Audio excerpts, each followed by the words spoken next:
Cannabis Common Sense, the show that tells the truth about marijuana and the politics behind its prohibition.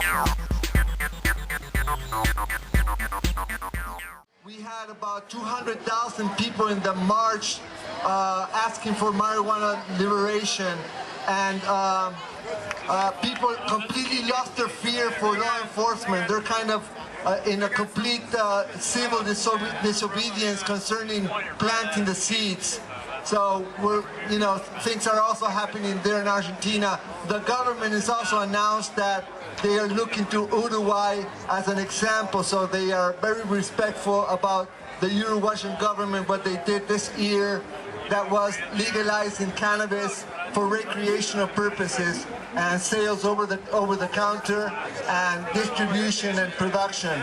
So this is happening in this small, tiny country called Uruguay, which is surrounded by two big monsters, which is Brazil and Argentina. And we hope that the impact that Colorado and Washington brought to South America, also Uruguay will impact their next door neighbors. And this green tsunami will not stop, because this is a green tsunami that already started here in the United States. So I want to thank you all for this big effort that all these years you guys have done as an example for the rest of the world, this culture. And this is what we need. We need some of your culture over there to teach these people all the benefits of this plant, not only for using for recreational purposes from a harm reduction perspective, but also what it means for industrial purposes, all the jobs it can create, and how ecological it is, because cannabis is basically ecological. It doesn't need no chemicals to grow. It's better than all the pharmaceuticals and all the petrochemicals. You all know that. Okay, so I want to encourage you guys to go and vote in November for Prop 91, because as we are now after Colorado and Washington, South America is also going forward for legalization. I think this is a worldwide process, and you guys can make a difference. It will be a huge impact if you pass this law. So I want to encourage all of you to take your friends and go and vote. To vote is very important. In some of our countries, like Argentina and Chile, we had this mean militaries who kidnapped a whole generation of us, and now we're able to vote again. Sometimes democracy is a lie, but it's a right. And if we can use it in the correct form, it will be a benefit for all of us. There were 146 ballot measures across 41 different states last night, and while the congressional map was turning deep red, a lot of major issue questions were instead going blue and in some cases green. Marijuana was on the ballot last night, lots of it, as voters in Oregon and Alaska chose to legalize the use of recreational weed, joining Colorado and Washington state, where it's already legal. Washington, D.C. voted overwhelmingly to legalize marijuana as well. But don't start lighting up on the Capitol steps just yet. Congress has the ultimate authority over D.C. laws.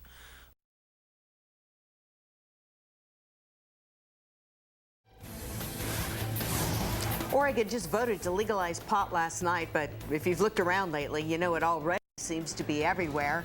And tonight we've learned that the storefronts that service medical marijuana patients now are hoping to cash in on this budding business. 750,000 Oregonians said yes to legal marijuana last night. So what happens next? We have live team coverage looking at some of the issues this decision raises, like how this changes the conversation about drugs with our kids. We start with Mark Hanrahan and a look at the business model. He joins us live in Northeast Portland. Mark? Well, Joe, ballot measure 911 technically does not impact medical marijuana in Oregon. The ballot measure didn't touch it. But the owner of this dispensary here behind me and of another dispensary across town I spoke with, well, they're hoping the state will allow them to sell recreational pot in their stores too. This right here is the Blackberry Kush. This is a indica hybrid. At the health awareness group in Northwest Portland, Harvey Cummings shows off one of his more popular strains of medical marijuana. His dispensary just off Northwest 23rd is one of 70 approved to operate in Portland. Following last night's vote to approve Measure 91, Cummings is hoping to get in on the new recreational market. Well, yes, I think that that is our hope. We still want to service the medical people. I mean, I think that's an important factor, but I think that having this infrastructure in place will make a smoother transition for this industry. Across town at Shango Premium Cannabis, co-founder Sean McKee is hoping for the same, and the reason is simple. Right now, everything's nonprofit reimbursement, donations, growing for the patient. We really look forward to being a mainstream business that just has a product that anybody's able to buy. Ideally, McKee and Cummings would like to be able to sell recreational and medical pot in their respective stores. They add their dispensaries are already regulated by the state, their product is tested, and they have security measures in place. But the decision is not up to them. It's a huge job and a huge responsibility. Rob Patridge is the chair of the Oregon Liquor Control Commission. The agency now has until January 2016 to implement the new industry and decide who gets retail licenses. Whether we can have kind of a medical marijuana store and a recreational store is still out. This has always been a good one. Rules that Harvey Cummings says he and other dispensary owners are anxiously waiting for. You know, I think that all the dispensary owners, or a good majority, is very focused on this market. The OLCC says they're not wasting any time. In fact, they met on this very issue today. Next, they say they'll travel the state to talk to all the interested parties before they make any decisions. Now back to you. Mark, thank you. There are a lot of questions about how legal marijuana will work in Oregon. Here are some of the key points you need to know. The law does not take effect until July 1st of 2015. So that means possessing marijuana is still illegal until that date. After July 1st, individuals can have up to 8 ounces of pot in their homes. Don't expect stores to open next year, however. As Mark mentioned, the Oregon Liquor Control Commission has until the beginning of 2016 to come up with regulations, and we will likely see stores open sometime after that. Let's start with marijuana. Sure. So KGW The Oregonian, we did a poll right before the election, and our poll was indicating that marijuana was going to pass, but we didn't know that it was going to pass by this margin. Yeah, it was a remarkable election for that reason, the size of the electorate that came out. In many ways, this is what's called a kind of a campaign of mobilization. There was a vote there for the marijuana, a yes vote. It just was a question of the campaign, were they going to be able to dig in to this voting group and pull out their vote. They did an outstanding job. Yeah, they did it. It worked, and now marijuana is going to be legal in July. Exactly. So it's happening.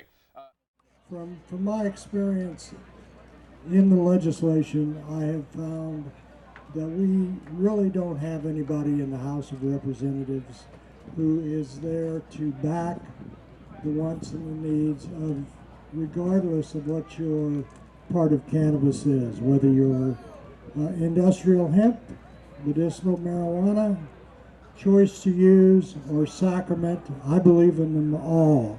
They all have a place and they should all come together, and we need to change what this state for sure needs. And to do that, we have to be here and we have to be on the inside to do that.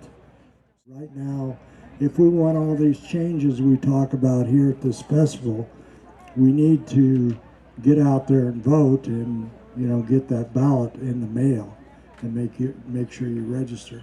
I want everybody to be able to enjoy what I've been able to enjoy for almost 40 years now, and that's cannabis in whatever form you choose to believe in it in. I'm also a pre-transplant patient at HSU, and so I'm kind of under their thumb of being held out of the system because I can't use it when I know that it worked for me before I was evaluated and put on the list. So I've been on both sides of the fence. I've used it medicinally to take care of my needs. I know it works. My life is basically on the line. If I use and they find it in my system, then they'll take me off the list. They might as well shoot me right then and there. And this is a type of bias that we don't need in our world, much less our state, much less this district. Everybody should be able to do what they want. And long before that, I was a farmer, and it's time that farmers are no longer slave labor. They need to be paid for what they do and paid righteously. So that's the other part of it too. We also need to have the medical system and our new transitional health care bring cannabis into it from a positive section to where the OHA starts protecting any of the clinics, any of the growers, any of the patients from outside intervention. If you don't like what people are doing and don't want to give them the best health care they can, then you really don't give a shit if they live or die. And those type of people don't belong in any sort of position or office. I'm running for a state office because I think we got to really clean up what we got going here, and hopefully those changes, just like our bottle law did years ago, and those type of things drip downward and outward, just like it will as more and more states come online with whatever form of legalization they choose to do. A mother from the small city of Madison, Minnesota, faces possible prison time this morning for giving her teenage son medical marijuana. He has a traumatic brain injury. Angela Brown says she turned to the treatment as a last resort, unable to watch her son suffer any longer. Adriana Diaz sat down with a family that could be split up by the law. Adriana, good morning. Good morning. Angela Brown traveled to Colorado to get a bottle of cannabis oil in hopes of bringing some comfort to her son. But what she calls a mother's instinct may land her behind bars. I broke the law, but I did it to save my son. For years, Angela Brown searched for a way to end her son's chronic pain. 15-year-old Trey Brown looks healthy, but pressure inside his head causes this. Pain stemming from a baseball accident in 2011. Where were you standing when you got hit? It's like right over there. A line drive to Trey's head caused bleeding in an area of his brain the size of a golf ball. Doctors feared he wouldn't survive. But when he finally woke up from a medically induced coma, his mother says the old Trey was gone. Who is he now? He's just a shell of himself. But he's in so much pain, and that causes depression. With depression came daily migraines, muscle spasms, and uncontrollable outbursts like this one. Oh, please don't hit him. Don't hit him. I cry like every day before I go to bed. I'll end up crying. What does it feel like? Like my brain is like about to blow up. Hoping to ease his pain, Trey's parents tried 18 different medications, but little helped. Angela believes some of the drug's side effects even made Trey suicidal. He told me, Mom, I don't want to live. I can't do this anymore. And what is going through your mind when you're hearing your child say these words to you? This is not fair. It's not fair. I have been so angry. I begged him. I said, we will find an answer. Desperate, she began researching the benefits of medical marijuana. The family drove to Colorado and obtained this bottle of cannabis oil. Legal there, but not in Minnesota. Angela says after a few drops, Trey's pain melted away. Did you think it was a miracle? Yeah, oh God, yeah. It was a miracle in a bottle. It stopped the pain, and it stopped the muscle spasms. It was like helping me go to school until it got taken away, and then school was really hard again. Taken away when Trey's teachers asked why he was doing better in school. I said, well, I gave him an oil that we had gotten from Colorado, derived from the marijuana plant, and then you could feel the tension in the room. A week later, the sheriff's department confiscated the oil, and county prosecutors charged Angela with child endangerment and requiring child protection. If convicted, she could face up to 2 years in prison and $6,000 in fines. I was trying to prevent him from being hurt. But you did get an illegal substance Yes. and give it to him. Illegal substance in Minnesota, not illegal in other states. CBS News reached out to the county prosecutor, law enforcement, and Trey's school district. All declined our requests for an interview, citing the ongoing case. If Angela does go to jail, she fears most for her children. Who would take care of my kids? My boys or mama's boys? They need you. Yeah, I guess, yeah. I need them. I need them. In May, Minnesota did become the 22nd state to approve medical marijuana, but the law doesn't go into effect until next year, and the Brand family says they simply can't wait. I'm so glad you did this story. I'm hoping that people will look at it and say, come on.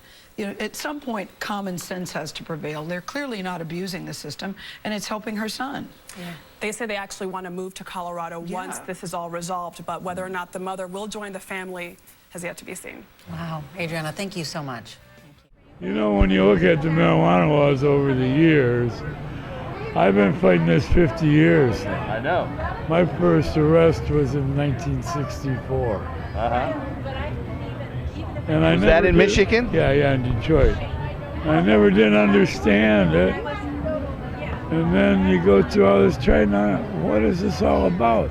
But you're right, it's just they don't want us to get high. They don't want us to question their reality. That's why they have the drug test on the jobs, you see. Because they can tell if you're doing a good job or not. They, you know, they got ways to. Yeah, They the don't drug have to know testing what's gets rid of going some of on the best in people. here. Yeah. So, but the ones that want to ask the questions. That's right.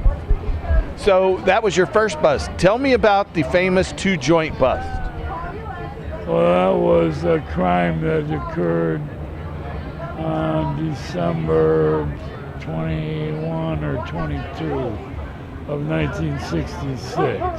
And I gave a policewoman 2 joints. Undercover police. And that was. And a month later, they came and arrested me and 55 other people in our neighborhood. They had a lightning campus dope raid.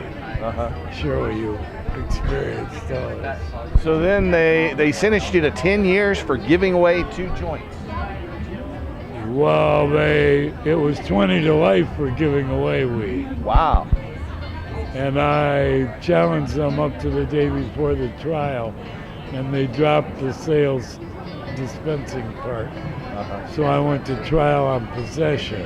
I see. So they gave me 10 years, 9.5 to 10 years for possessing 2 joints. Wow. Which they obtained illegally. Right. So you did 2 years of that, right? 2.5. 2.5 years. But when you got out, they overturned. Don't forget that other 6 months. That was rough. Yeah. 6 months is a long time. When you got out, though, the Michigan Supreme Court overturned marijuana prohibition for a while, right? Yeah. So marijuana was legal there in. Well, it's an interesting thing that happened.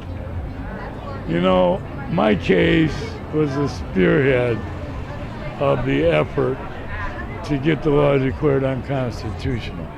But also we were working in the arena of public opinion. We took a full-page ad in the Free Press and stuff like that, the daily paper. And we were also lobbying in the legislature.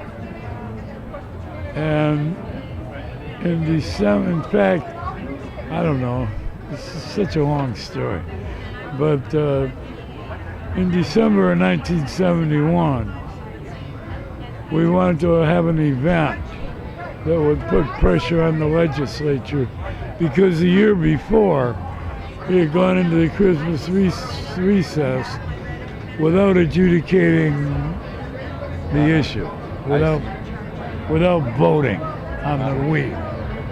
So we wanted to make sure they voted on it, me especially because it was the only way I was going to get out. Right.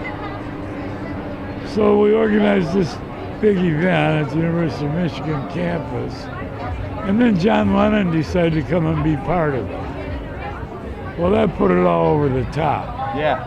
As soon as he said he was coming there, everything changed. And he wrote the song about you. Well, the song, yeah, but I mean, The song didn't really come out until several months after I was already out. I see. But he came to Ann Arbor.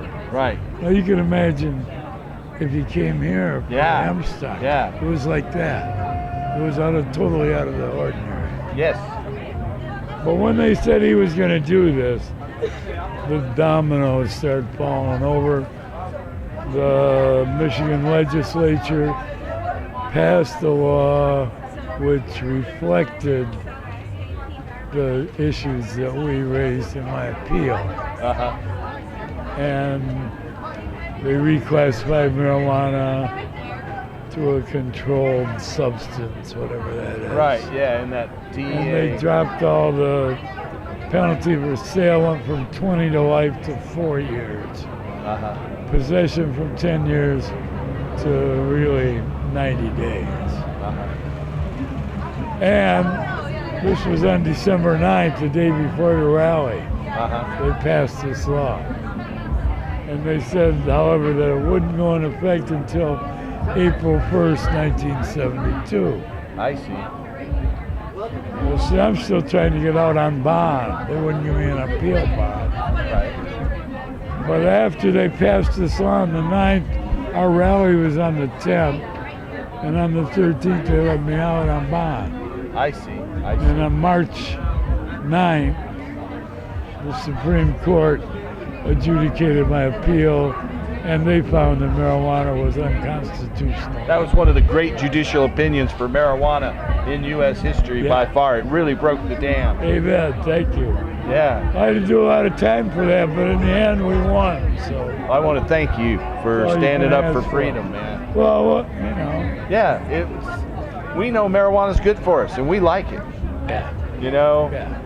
And that's the bottom line. I'm a patient now also. Yeah, we got nothing to be ashamed of. It's, It's good for us. It's good for our bodies. Everybody.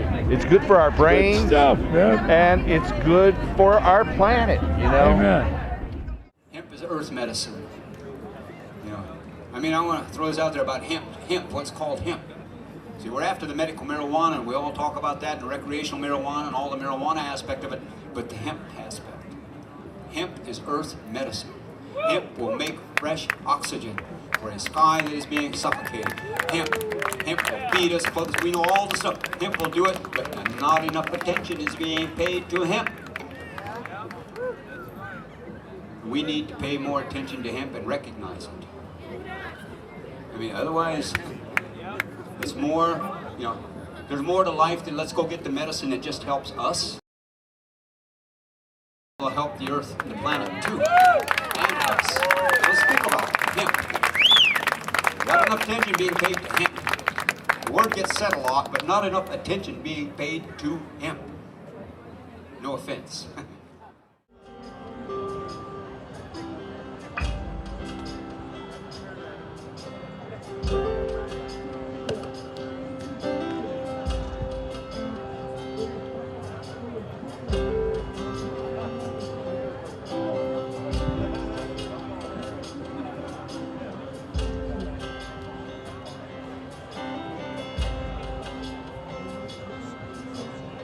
Give us this day our daily yeses. Yes to life. Yes to living. Yes to caring. Yes to giving. Yes to creating. Yes to thinking. Yes to clarity. Yes to balance. Yes to being. Yes to seeing. Yes to yeses. Give us this day our daily yeses.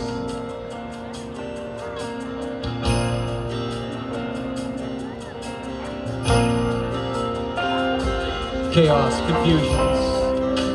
confusions, chaos, desperations, despairs, despairs, desperations,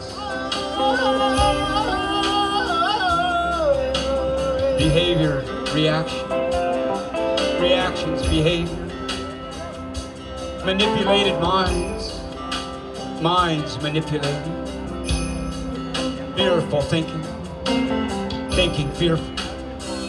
Inside, outside, outside, inside, altering thought, thought altering.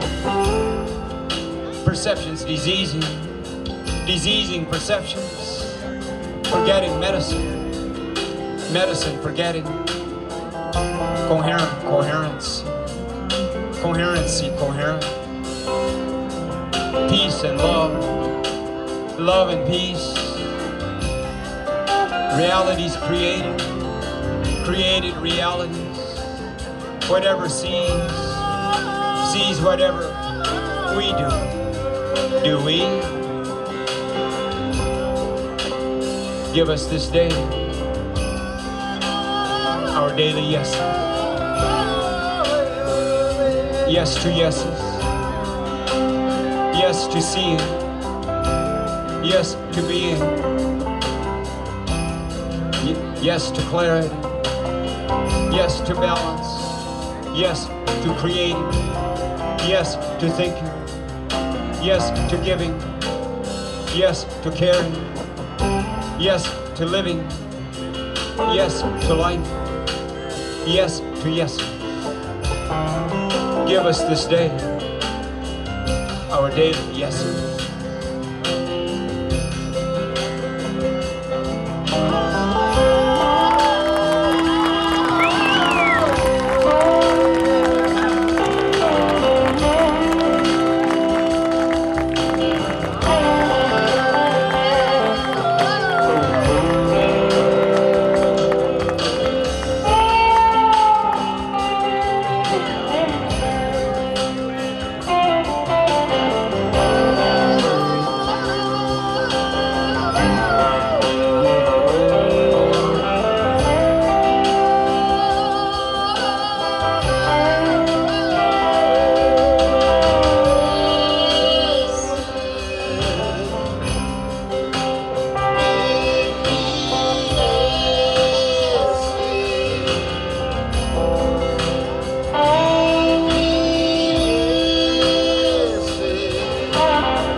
And being the largest, most sophisticated cannabis policy reform event in the world, we try to make things up to you. You know, we're gonna do a countdown for the 420 here and all that stuff.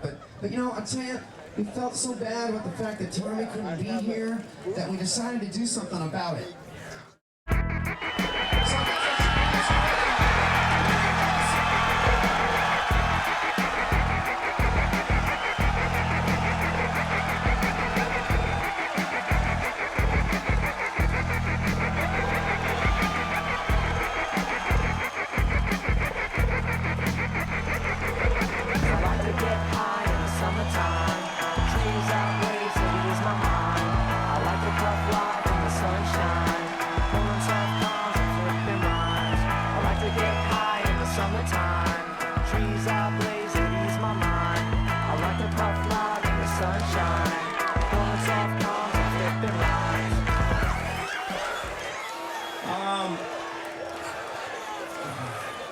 You know, there's been this rumor floating around, and I'm going to address it right now. I got to tell you people that I decided to quit smoking. And then I realized, hey, I'm not a quitter.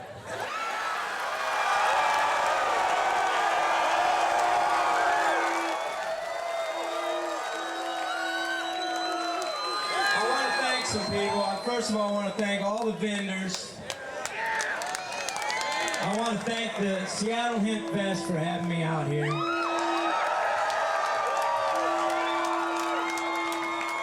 I want to thank all these volunteers who work so hard for no money. A lot of volunteers around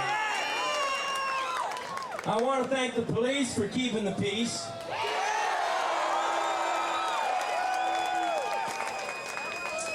I want to thank some people who don't get a lot of credit and really deserve it. I want to thank those people walking around here selling magic cookies, brownies. They don't get the credit they deserve.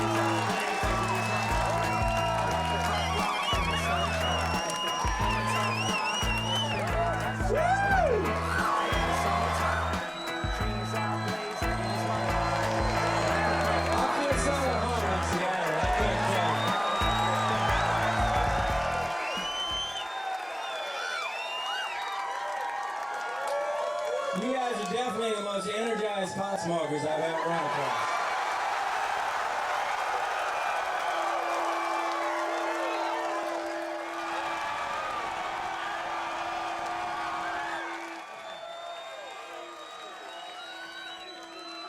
I think it was appropriate to start here in Seattle because it's the home of the place where the young and the young of heart took to the streets and flashed a giant neon sign saying, "We're not putting up with this shit anymore. WTO, go home. Find an island." It's because there's an amazing propaganda machine in this country. Don't you think? I mean, it's a propaganda machine that makes us actually believe that we live in a democracy when we know we don't live in a democracy. I mean, it's a propaganda machine that talks about us living in a free country when we know we're not living in a free country. You're free to do whatever you want to do as long as it doesn't go against what the government wants you to do. So how are we going to turn that around?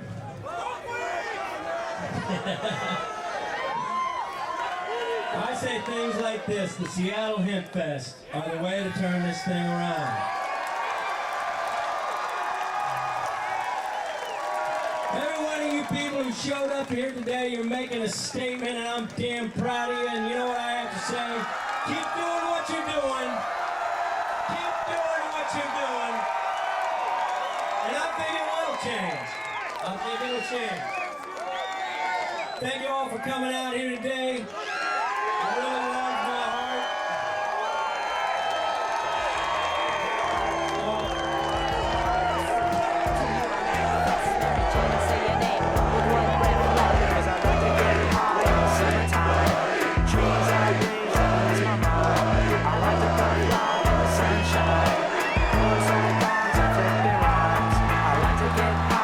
Summertime, trees are blazing, ease my mind. I like to go fly in the sunshine.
gonna do? Exercise our rights and put on a hemp fest. And we'll educate the youth who soon will rule the land. 'Cause it's just a matter of time, and it's time to take a stand. 'Cause it's a losing battle, one the party can't win. Been going on for years, just keeps right on going. Like a Cold War with the commies, prohibition and the like. You can throw us all in prison, but you cannot win the fight. 'Cause it's a losing battle.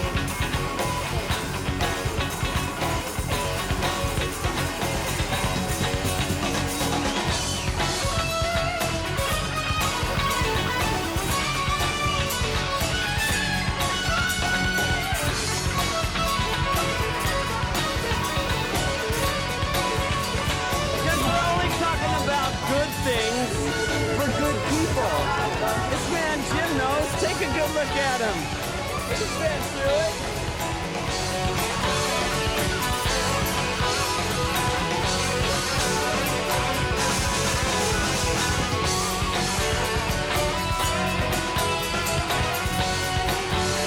This is Vivian McPeak at Seattle Hemp Fest here at Myrtle Edwards Park.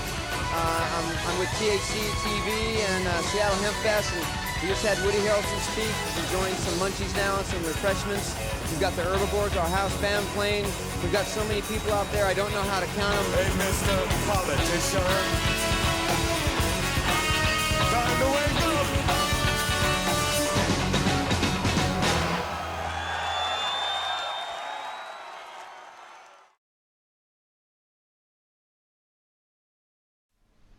Hello, I'm Casper Leach, and thank you for taking time for hemp. Today we are very honored to have a special guest on our program. This gentleman has changed country music forever with his voice, with his style, and with his singing. He's also helped an awful lot of farmers across America with their plights and their heartaches. And he's also brought to the public a message of hemp legalization that is backing people in Kentucky, such as Gateway Galbraith and their campaigns, to just conversations on a daily basis on how we should save our planet. Our special guest today is Willie Nelson.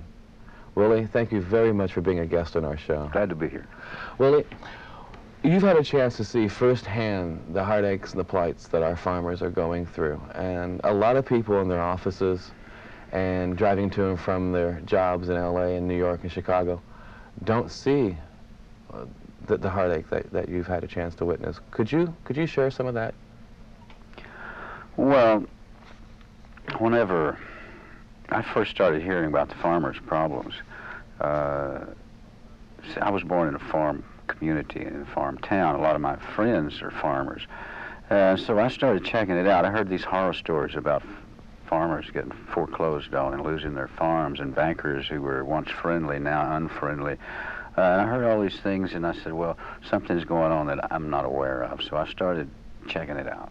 And millions of farmers all over the world, this country, had been losing their farms at the rate of 1 million a year. What, acreages or million farms? Farmers. You know, at one time there was 8 million working farmers in this country, American family farmers. Now we're down to probably less than 2 million. The big corporations, it's the old story of the big ones eating the little ones. And they're running the small farmer off the land. And when that happens, the farm town closes down. The first thing, the hospitals and the schools go. And then what happens is all these people are now unemployed. They move on to the next big city, which causes the same kind of problems in that city. I think that all the homelessness, alcoholism, insanity, all these things that we experience, unemployment in our country, can be traced back to the first time that the first American farmer was forced off his land when he was unable to make a living off of 100 or 200 acres of land. And the reason for it is because they have asked him, demanded or made it necessary that he raise a crop below what it costs him to raise it. Okay. He loses money on, for instance, if he, just example figures, for instance, if he were to, it costs him $2 to, or $3 to plant and raise and harvest a bushel of corn, And if he only gets $2.50 for that at the market, then he's losing. Right. And this is an accepted practice in American agriculture today for the farmer to get less than what it costs him to grow. And they keep trying to justify it with subsidies and whatever. But the American farmer would rather go out here and work hard and make his money the hard way, the way he knows how to do it. Give him an acre, let him do what that acre can do. Let him do it without all the pesticides, without all the chemicals. Don't put his yield so low, his money so low that he has to use every piece or every gallon of pesticides that he can find to pour on that acre of land in order to get enough money out to almost break even. They have forced him into this position. There are even banks who will not loan you any money at all unless you agree to use X amount of pesticides and chemicals on your land. Oh, really? Absolutely.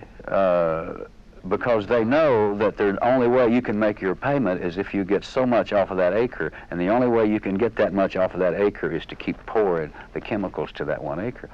Wow. Well, now, when did you first become aware of hemp as a cash crop? A couple of years ago, I read a book I think that a lot of us have read by now called The Emperor Wears No Clothes, and it was in that book there was a reprint of an article. The one thing in that book that I saw that could not be argued with was an article that came out in 1938 edition of Popular Mechanics magazine, February edition, if anybody wants to go check it out, that said a new $1 billion crop for the farmers. Do you think that farmers today would be receptive to you growing hemp as a cash crop? Because of all the propaganda we've heard over the years, there are so many people now who believe that it's the evil weed. But we kind of figured, because of all the products that it can create, that it could be a solution. Well, definitely. I think most people that I talked to had no idea, just like me, that hemp and marijuana was the same thing. We were ignorant of that fact. Also, we were ignorant of the fact that hemp could be used as food. It can be used as clothing. The first Levi's in this country were made from hemp. The first Bibles were printed on hemp paper. The Declaration of Independence, the first 2 copies of this was printed on hemp paper. People don't know that. Willie, now, that kind of like points to some of the things that we were talking about on the income that can be generated for the farms and saving the farms and so on. And we were talking about the difficulty of trying to reintroduce it to the economy. Where do you see hemp actually taking the farmers? If they were to start being allowed to grow it, do you think hemp in and of itself could be the crop that would save the farms for America? In the state of Kentucky, when the leading agricultural crop there in 1937 was hemp, when they took that away from the farmers, it would be like taking wheat away from Kansas, cotton away from Texas, cattle, away from. It's just devastating what has happened to the farmers in that area since their leading agricultural crop, which, as we've all seen, is a very beneficial, and not only beneficial, necessary plant that the earth needs. If it wasn't supposed to be there, the big guy wouldn't put it there. You know, he didn't make no mistakes. So he put hemp here for a reason. One of the reasons, I believe, is that the root is like 10 to 12 inches long, which literally holds the planet together. Now, what happens when you eradicate a plant from the planet? You have a lot of soil running loose. If you check history, every civilization that has gone under since the beginning of time has gone under because of soil erosion and the inability of the people to be able to feed themselves. Now, is that a serious problem today? Look at Bangladesh. Yeah, really look at the places on the planet where hemp has been made illegal to grow. In the state of Iowa, that state in the last 100 years has lost over 50% of its topsoil. Wow. So we're talking about farming areas that are going down the drain because of some some very well-planned conspiracy to take the hemp plant off the planet to keep it from being competition to the other products that it would be competition to. Your petrochemicals, your paper, all the textiles. Now, business is business, as they say, and anything is fair in love and war. But when you start taking something that valuable away from the planet, you're affecting other things other than just business associates. You're affecting our children who eat, and you're affecting yourself and me. We're taking food away from, healthy food away from our families, and we're taking the healthy soil away from our planet. What do you think it would take to get the farmers to rally around this plant and to unite across the United States and say, give us the right to grow this plant so that we can start utilizing it for industrial purposes? Well, the biggest problem is knowledge, education. I think this is the first thing that has to be done. The American farmer has to be made aware that 50 years ago this was a legal crop, and why was it taken away? I think he has to start asking himself, why is this hidden from me? Let his curiosity start growing. Why did my grandfather plant hemp, and why can I not plant hemp? Now, I've heard all about the big scare, the marijuana thing, but most people who have lived any length of time at all and have been around anything at all on this planet knows that if we have any serious problems in the world, which we do, marijuana is not one of them. No, not really. Not one of them. When you start listing our serious problems, it's way down on the list somewhere. And it might be even one of our greatest assets that has been disguised to make appear to be a bad guy. So I think what the farmer should do, and not only the farmer, every taxpayer out there, everybody who's affected, everybody who eats food, should start wondering, why are we so kept in the dark over this one plant, the hemp plant? Do you get any slack or difficulty being a performer who advocates the relegalization of hemp? Do you? I get into a lot of things that I get flack for. Yeah, I know. So it's hard to say where my flack's coming from. Okay. We've had other people on the show ask their own contemporaries and peers to join the fight, and I was wondering if you could do that for us. To say that again, I'm sorry. We've had other guests ask their contemporaries and their peers in their fields to help us join the fight to re-legalization, to re-legalize hemp.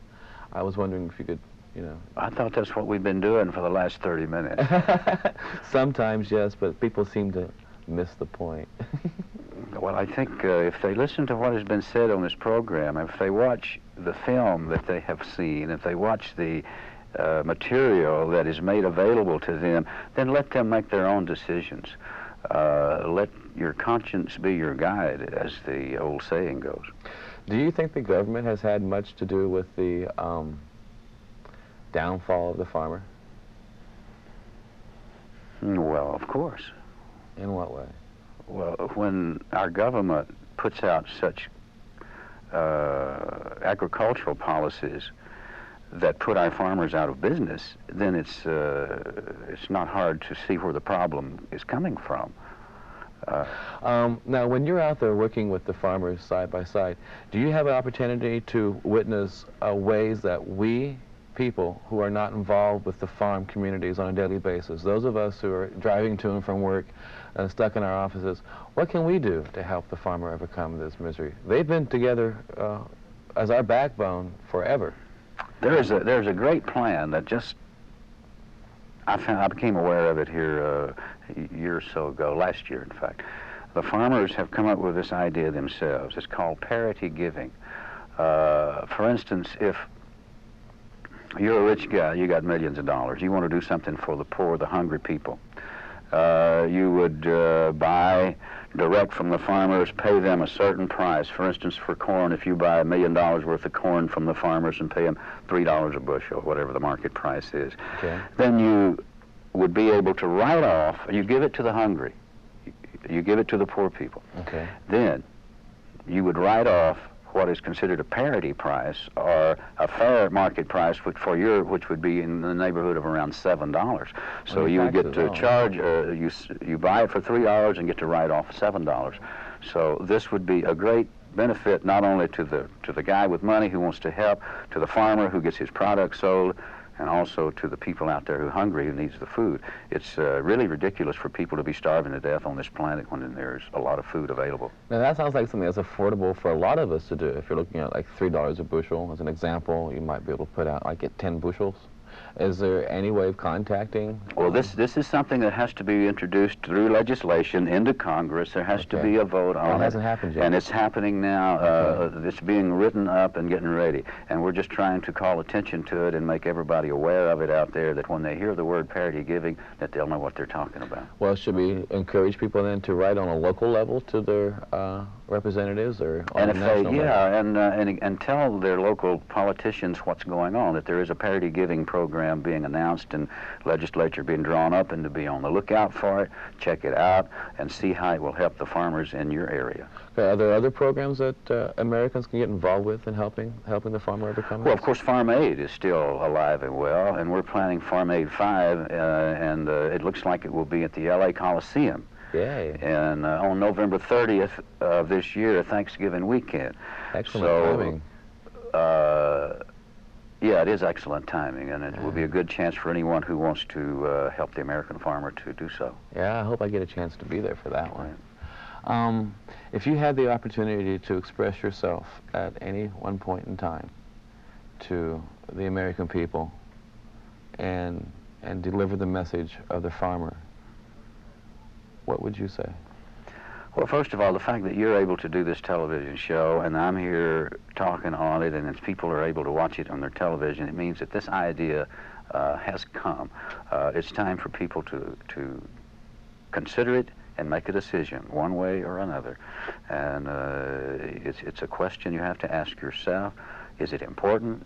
Is the planet worth saving? Can hemp really save the planet? If it can, why is it kept such a secret from us? Ask yourself these questions, call around, do some research, and make your own conclusions. I tell you, we are facing a world that needs medicines, we are facing a world that needs food, and we are facing a world that's rather stubborn when it comes to dealing with the topic of drugs. They seem to overlook the fact that marijuana is a legal plant, a hemp plant that can be grown for, as we've said, paper, fiber, and fuel. We have people overseas who are growing it for just that. Is there anything that we can learn from our brothers and sisters overseas, do you think, that would help reintroduce us into our economy? Well, you must remember that our brothers and sisters overseas are controlled by the same people who control us here. Their planning habits. Hemp is illegal on many parts of the planet, and it's been made illegal by the same people who made it illegal here. The oil companies, the petrochemical people, who are the paper industries, the people who own trees on this planet, who would rather see us chop down the trees and make paper rather than use hemp, which could save all the trees. There's a lot of opposition here, so this is a war that we're just on the beginning stages of, and there will be opposition from a lot of people. There'll be a lot of people throwing a lot of accusations at you, at me, so you better be ready for it. Do you think the Trilateral Commission has something to do with what might be going on with the hemp plant? Well, not being a member of that august society, I wouldn't know, but I have heard rumors that it's probably not even called that anymore. So by the time you start checking out one thing, they've changed it to something else. Okay, because I've often wondered, because of the connection overseas of a lot of our laws and regulations. Anywhere hemp is grown, it's a threat to the petrochemicals. It's a threat to synthetic energy. So naturally, it's going to be a battle to be fought. Willie, it has been a joy to have you on our program today. You know, to have the honor of you coming in here and speaking on behalf of the farmers. I mean, you have a voice of authority, you know, because you've seen it and you've been there. and we want to wish you all the luck in what you're doing. Is there any place that anybody can write or get in contact if they want to get and participate in farm aid, or if they want to find some way of helping the farmers in their states? Is there any organizations that you can think of that might benefit from? There are many organizations. Farm Aid funds many different organizations, agricultural movements in all the states, all the areas, and it's very simple to find out who in your area represents the farmers, the Farmers Alliance or whatever. There's many organizations, and you can look in your phone book or ask your neighbor and find out who. Or you can also call 1-800-FARM-AID. Excellent. Thank you very much. Again, I want to thank you all for tuning in to enjoy this program called Time for Hemp. We realize that sometimes we walk on the edge, but our purpose here is to educate and to help free the victims from their pains and their plights. So the next time that you have the opportunity to sit down with a little time on your hands, pick up a piece of paper and pencil, write your congressperson, write your senators, write the president, write the vice president, get up off your fannies and get out that door and go actually do something physical to make this world a better place. I hope that you've had the opportunity to enjoy the benefits of hemp in your life in various fashions, and I hope that the next time you see me, you'll know that it's time for hemp. Thank you very much. I'll see you next time.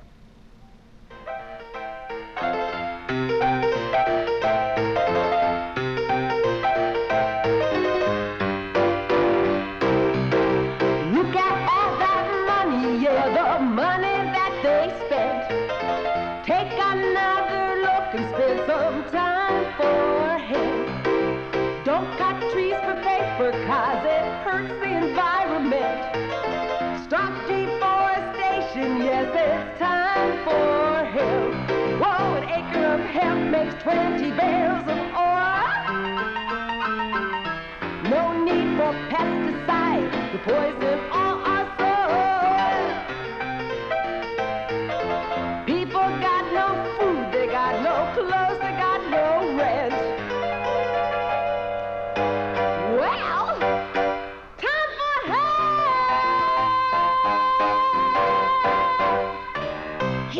Mr. John Cornett is standing by with Corey, so they're going to be going on another great show. Thanks for coming on, Casper. Again, we'll have a tape show. We won't be live next week, but we'll be back here the day after Thanksgiving. I think that's the 27th of November, and I look forward to seeing you then. So tune in next time and help us restore hemp.